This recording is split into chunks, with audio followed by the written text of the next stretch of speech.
तो अपन स्टार्ट कर रहे हैं एंटी एमेटिक्स, ठीक है।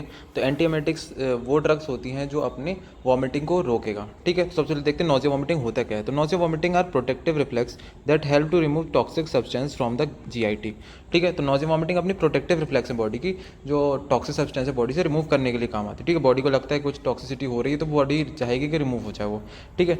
तो ये कोई डिसीज़ नहीं है, ये सिम्टम्स हैं अल्टर्ड फंक्शन के, कुछ फंक्शन में दिक्कत है कि उसके सिम्टम्स हैं, ठीक है।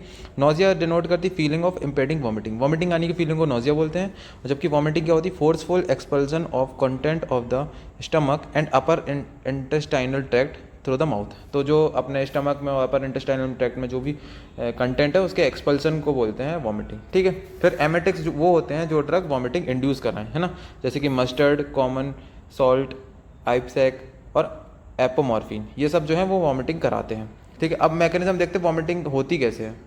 तो vomiting is control by vomiting centre in the medulla, medulla में वॉमिटिंग सेंटर प्रेजेंट होता है, उससे कंट्रोल होती है, ठीक है। तो अपन एक एक मैकेनिज्म, सबसे पहले वेस्टिबुलर एपरेटस ड्यूरिंग मोशन। तो जब मोशन होता है तो सेरेबेलम स्टिमुलेट होता है, सेरेबेलम वॉमिटिंग सेंटर से एक्टिवेट करके वॉमिटिंग करा देता है, तो पहला हो गया।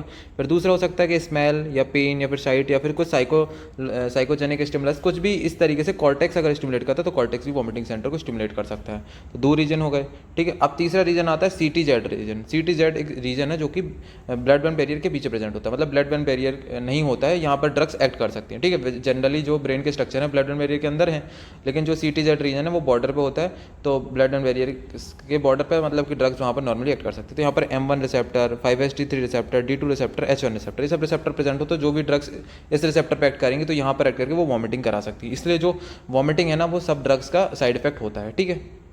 तो इन रिसेप्टर को जो भी एक्टिवेट करेगा वो सब वॉमिटिंग करा सकते हैं, जैसे drugs, radiation, infection, GI irritation, ये सब, ये इंटेस्टाइन में भी 5HT3 रिसेप्टर होता है, इसको एक्टिवेट करके वॉमिटिंग इंड्यूस कराते हैं। तो मैकेनिज्म एक्शन ऊपर ऊपर देखते हैं, अपन को मेन जो है एंटी एमेटिक ड्रग्स पढ़नी। तो जो मेन न्यूरोट्रांसमीटर जो इन्वॉल्व रहते हैं वॉमिटिंग में वो है ACH, हिस्टामीन और 5HT मतलब सेरोटोनिन और डोपामिन, ये सब इन्वॉल्व रहते हैं वॉमिटिंग में। फिर अपन एंटी एमेटिक ड्रग्स स्टार्ट करते हैं, ये सबसे इंपॉर्टेंट। तो अपन इसमें क्लासिफिकेशन स्टार्ट करते हैं। तो क्लासिफिकेशन 7 ग्रुप्स ऑफ ड्रग हैं। सबसे पहले एंटीकोलिनर्जिक, इसमें हायोसिन और डाइसाइक्लोमाइन आती है। फिर H1 एंटी हिस्टामिनिक आती है, इसमें प्रोमिथाजिन, डाइफेनाहाइड्रामीन, डॉक्सिलामीन, है ना, ये सब आती हैं। तो H1 एंटी हिस्टामिनिक हो गया। फिर न्यूरोलेप्टिक्स हैं, D2 ब्लॉकर जिसको बोलते हैं, क्लोरप्रोमाजिन, एक याद कर लो, ट्राइफ्लूप्रोमाजिन, ठीक है, ये आ गए ग्रुप। फिर प्रोकाइनेटिक में मेटोक्लोप्रोमाइड, डोमपेरिडोन, सिजाप्राइड, मोसाप्राइड, ठीक है, ये सब ड्रग आती है इसमें प्रोकाइनेटिक ड्रग में।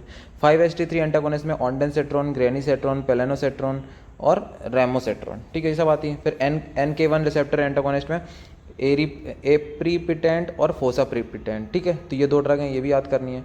और एडजुवेंट एंटीएमेटिक मतलब कि जो नॉर्मल एंटीएमेटिक ड्रग हैं उसके साथ देते हैं, जैसे डेक्सामेथासोन, बेंजोडाइपिन्स और ड्रोनाविनॉल, ठीक है। तो डेक्सामेथासोन और बेंजोडाइपिन्स तो याद कर लेना। तो अपन एक एक ग्रुप स्टार्ट करते हैं, अपन को धीरे धीरे याद हो जाएगी, क्लासिफिकेशन थोड़ा खतरनाक, एक दो बार देखोगे तो हो जाएगा याद। फिर आते हैं 5HT3 रिसेप्टर एंटागोनिस्ट।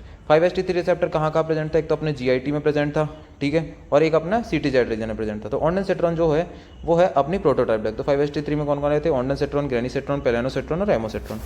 तो GIT में और CTZ में जो 5HT3 रिसेप्टर है उस पर ब्लॉक करती है। तो अब इसका कैसे है थेरेपेटिक यूजेस देखो। For prevention and treatment of chemotherapy induced vomiting, chemotherapy induced vomiting को प्रिवेंट करती है।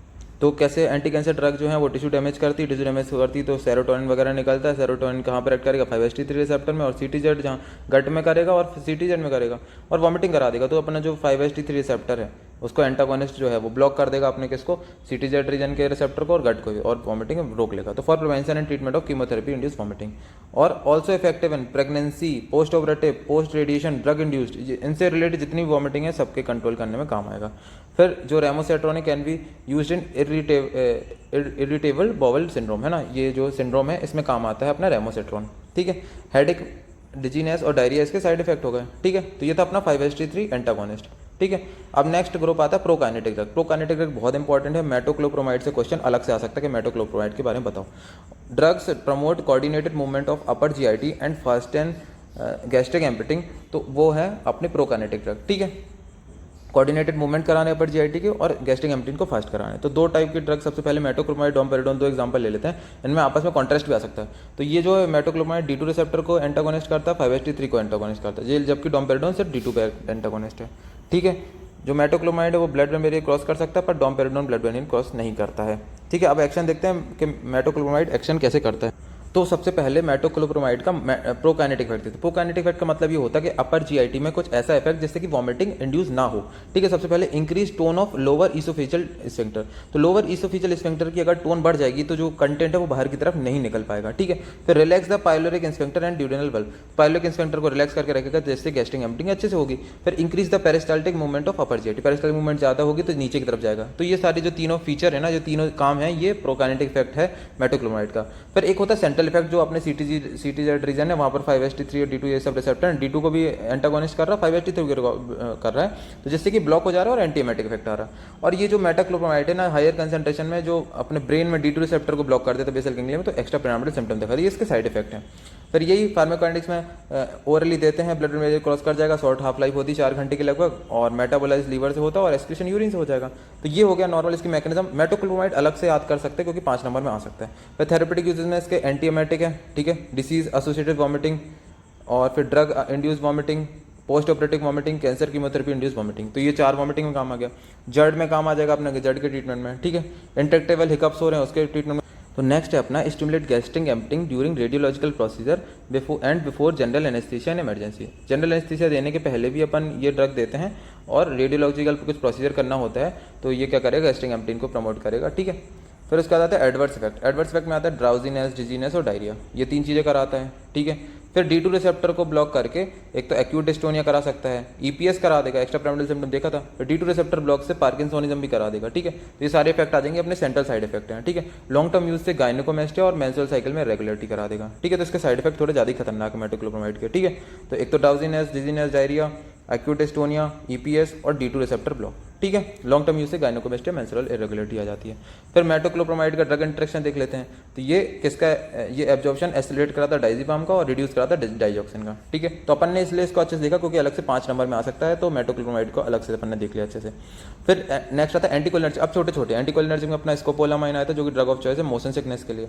Blocks of impulse from vestibular apparatus to vomiting centre, तो वेस्टिबुलर एपरेटस से जो वॉमिटिंग सेंटर में जो भी सिग्नल जाते हैं उसको रोकेगा और उससे क्या हो जाएगा, जो मोशन सिकनेस के कारण वॉमिटिंग है उसको रोक देगा। एडवर्स इफेक्ट में सेडेशन आ गया। फिर अपना नेक्स्ट ग्रुप था एंटीहिस्टामिनिक। एंटीहिस्टामिनिक जो था H1 ब्लॉकर था, H1 को ब्लॉक कर रहा था, और ये मोशन सिकनेस के लिए ये भी यूजफुल है, ठीक है। और भी दूसरे यूज है जैसे post operative radiation, chemotherapy induced vomiting, इन सब की वॉमिटिंग है उसको कंट्रोल करेगा। तो और सेडेशन इसका साइड इफेक्ट है। फिर और 1-2 ग्रुप और हैं, न्यूरोलेप्टिक्स हैं। इसमें कौन सा था, प्लोक्लोरपिराजीन, ठीक है। तो ये क्या है, इसकी एंटीकोलिनर्जिक प्लस एंटीहिस्टामिनिक दोनों की एक्टिविटी, न्यूरोलेप्टिक में दोनों एक्टिविटी है। और effective in treatment of vomiting due to drugs, uraemia and systemic infection, तो इसमें काम आ जाएगा।